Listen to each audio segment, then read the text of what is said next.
Hi everybody. So today I am going to do my budget for December. This is also a part of Vlogmas. So I'm recording this on December 4th. So I'm actually a little late to be doing my budget, which is bad because you want to do your budget before the month starts, because once the month starts, that's when you start spending money. And then if you don't already have a budget, then you're not tracking it. So don't be like me. And if you are also doing monthly budgets, do the budget before the month actually starts. If you're new here, I use Notion to go over my budget. This is a template that I created and it is available on my website. And I had some people reach out to me saying that they were confused about a certain thing or about certain things. So I have revamped the budget template and there's no longer any issues or anything like that. So it should work perfectly fine now. And it is available on my website if anyone's interested.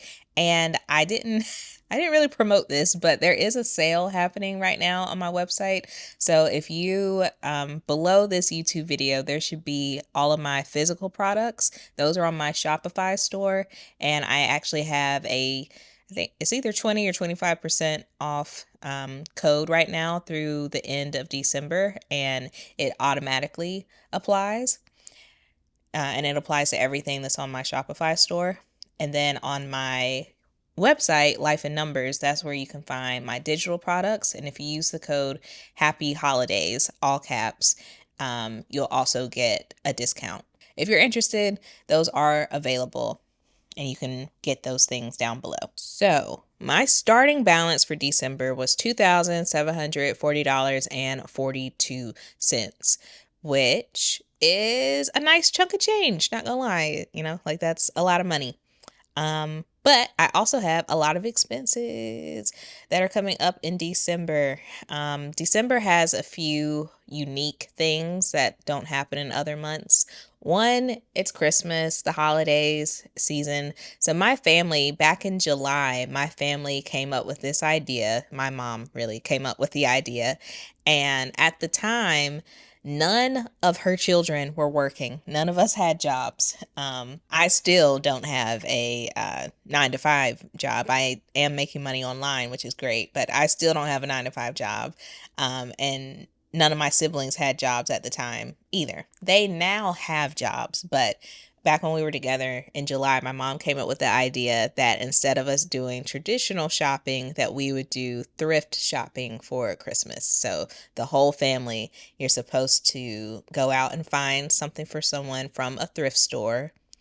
And I think there's a cap on how much we can spend. I think we said we can't spend more than like $25 per person. And there's 8 of us that we're doing this for. So I went and buy a gift for myself. So what is 25 times 7? Is this 175? Let's see. Yep, 175. I was right. So, which means I actually need to update my Christmas gifts, my budget for my Christmas gifts. So that's happening in December, as well as my car insurance is due in December. People have asked me questions about that a lot. I don't pay monthly for my car insurance. I don't actually like monthly bills. I would rather pay it in a lump sum. So I pay my car insurance every 6 months. And for me, it just falls during the month of December, actually like 5 days before Christmas, which is fantastic timing. But yeah. So those are some unique things.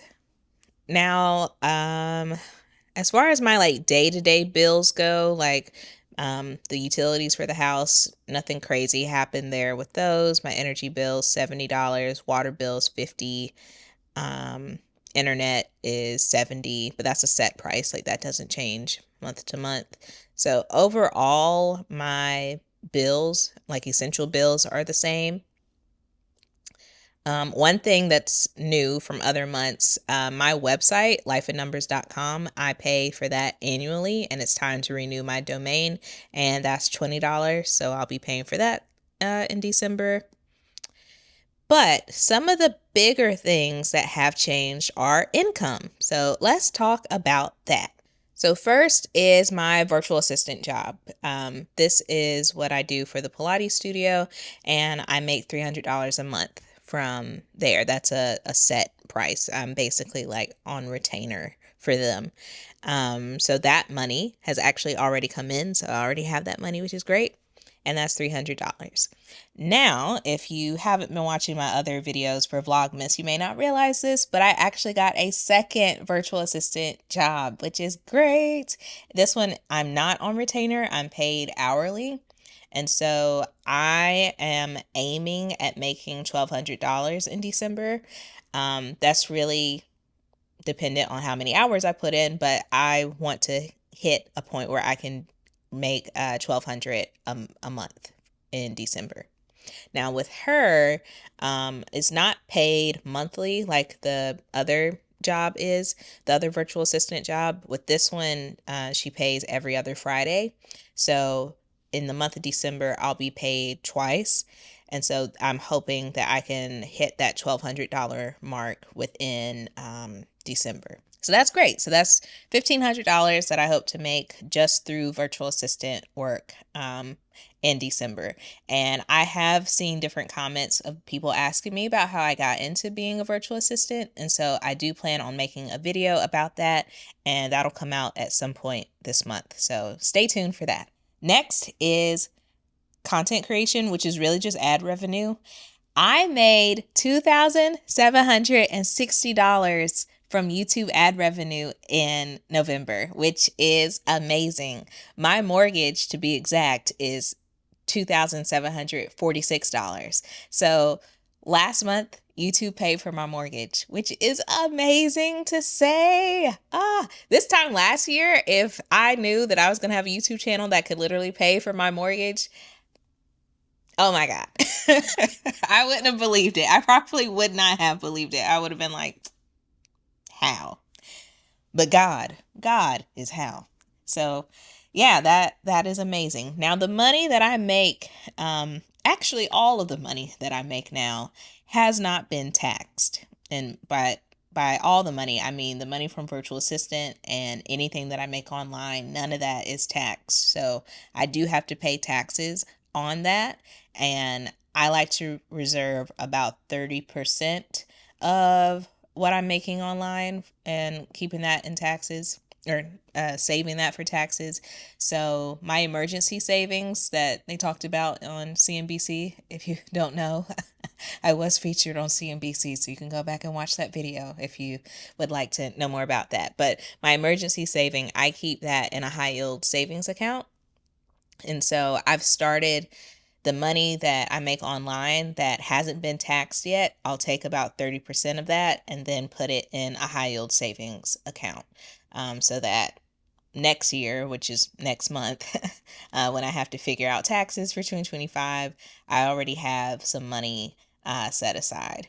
And that's going to be a hassle. I'm going to have to work with someone to do my taxes for 2025, because I have a lot of 1099s. I have a lot of 1099s. I was also on unemployment this year.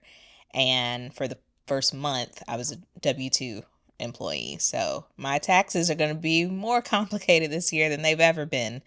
So I'm going to have to end up working with somebody, because I don't, yeah. That's next month's worry. We'll worry about that next month, next year. So we're not going to think about it now. But I just wanted to reiterate, or I just wanted to clarify that, because I have seen a lot of comments, people saying like, you got to pay taxes on this. And you're right. You are right. And the last category of income, I just labeled as other, because it's a combination of things. It's a combination of brand deals and my Buy Me a Coffee link. So brand deals are any time you see me on a video and I'm saying like, this video is sponsored by so-and-so. That's a brand deal.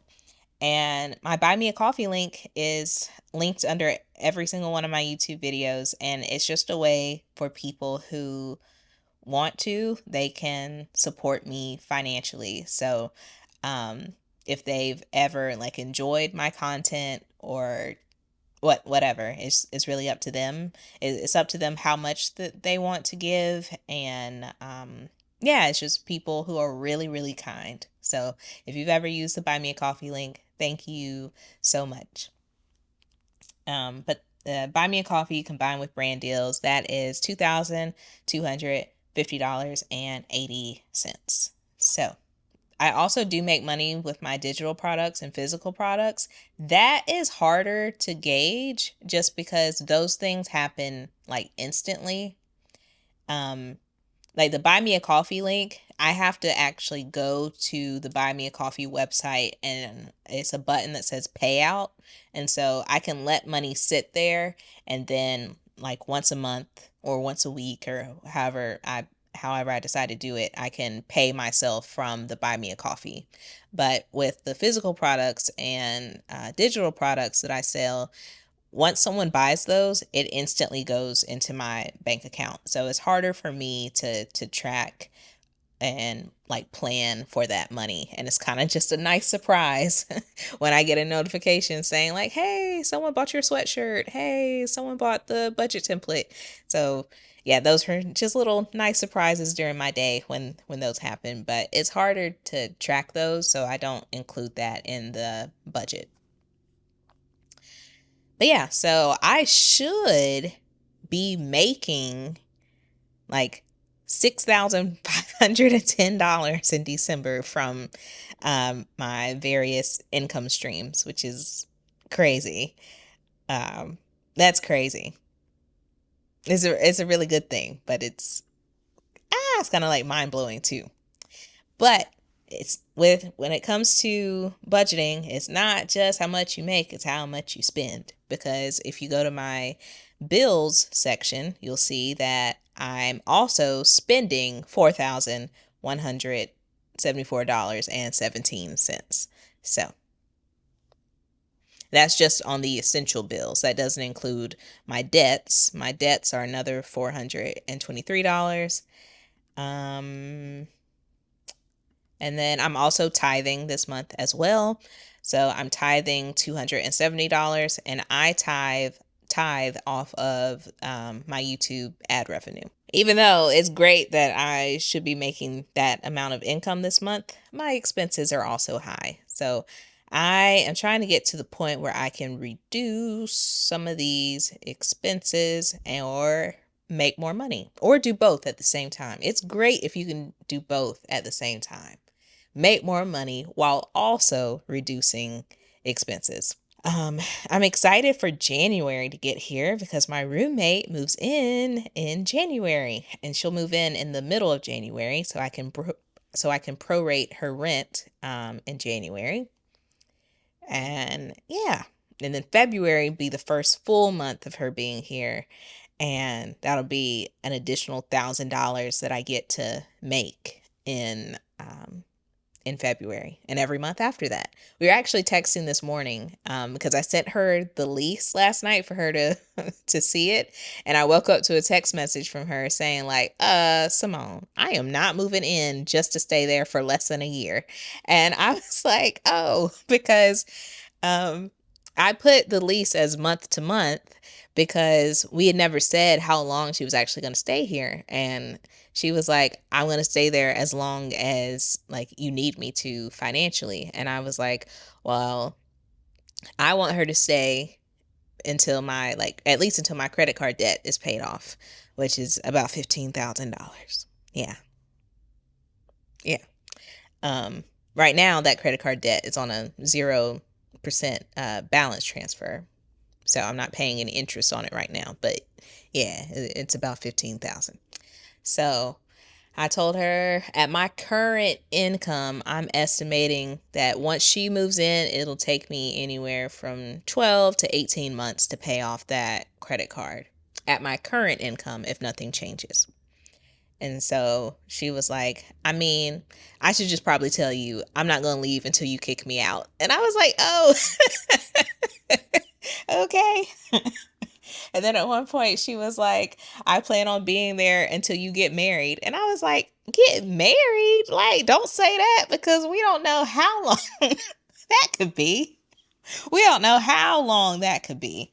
The point is, it sounds like she's in it for the long haul, even though she hasn't moved in yet. But it sounds like she's in it for the long haul. As long as she's here, I'm going to be saving at least $1,000. So over the course of a year, that's $12,000. And if she stays here for 2 years, that's $24,000 that I would have saved just by having a roommate. So yeah, I'm kind of with her. Like, as long as we like living together, until one of our lives change, I'm fine with her living here because that's a huge financial win.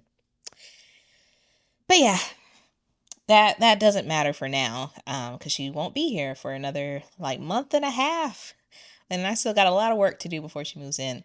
But anyway, back to the point of this video. So all of that being said, I'm still going to pull money out of my savings. Some of these bills are due before some of the money comes in. So I will still need to pull money out of my savings. In comparison, last month I pulled $2,000 out of my savings, and this month I'm pulling $1,600 out of my savings. So that's less than last month. And hopefully in January, it'll be even less money that I have to pull out of my savings. And hopefully I can get back to the point where I don't need to pull money out of my savings. But I'm just grateful that I even have the option to do that. To say like, oh, I need an extra $1,600 this month. Where am I going to get it from? To be able to just go to my bank account and pull the money from it is a blessing. So again, I'm not going to complain because I'm very grateful for the situation that I'm in, because it could be a lot worse, and I know that it is a lot worse for a lot of people. So I'm very grateful for that. I also wanted to mention where I'm keeping my money. So I keep my emergency fund in a company or a bank called Wealthfront. That's all one word, Wealthfront. And I keep it there because it's a high yield savings account. So I'm earning currently, with high yield savings account, the interest rate changes all the time. But right now I'm earning 3.5% interest. And just to give that a little bit of context, over the course of this year, I have earned over $1,000 just in interest.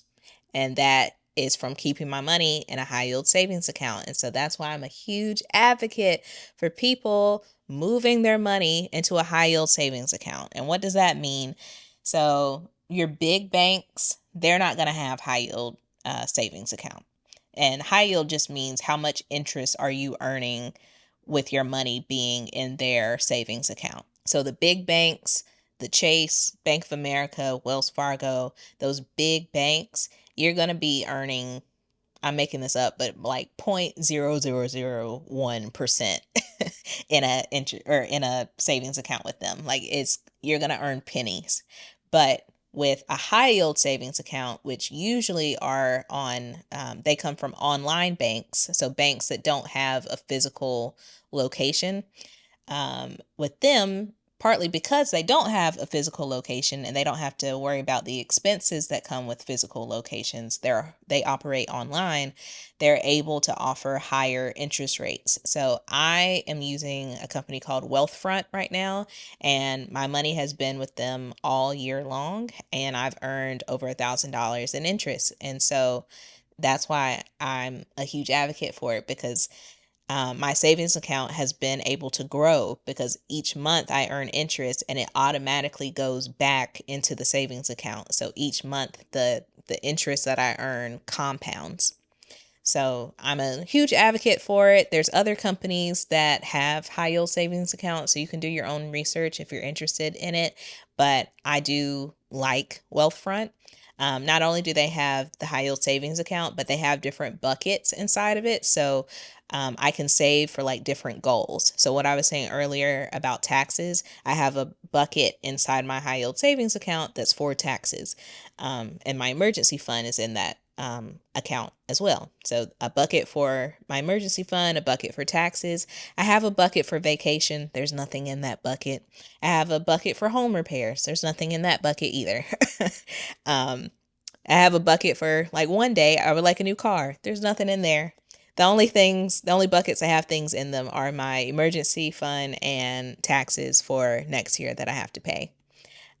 But I like being able to kind of separate things out so that it's not just one lump sum of money. I can allocate the money towards different goals or wishes that I have.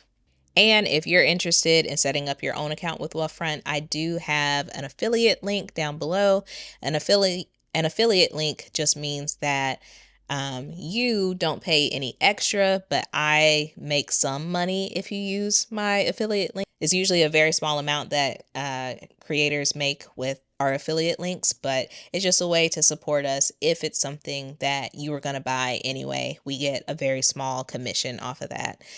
In the case with Wealthfront, I think it increases your interest rate that you get for like 3 months. So right now the interest rate is 3.5% with Wealthfront, but if you use my link and you create your own savings account with them, then they'll increase the interest rate from 3.5% to 4.25%. And like I said, if you're interested, I do have a link below that you can use to sign up. So yeah, that's my budget for December. This has been one heck of a year. It has. It's been some really good moments, some low moments, but I gotta be honest with you. I'm ready for 2025 to get on up out of here. I'm tired of it. I'm ready for 2026. I am ready for 2026. Yeah. So this is my last budget of 2025. So I hope y'all enjoyed this video. And if you did, give it a thumbs up and leave some comments down below. Make sure you're subscribed if you're not already subscribed. And I'll see you next time.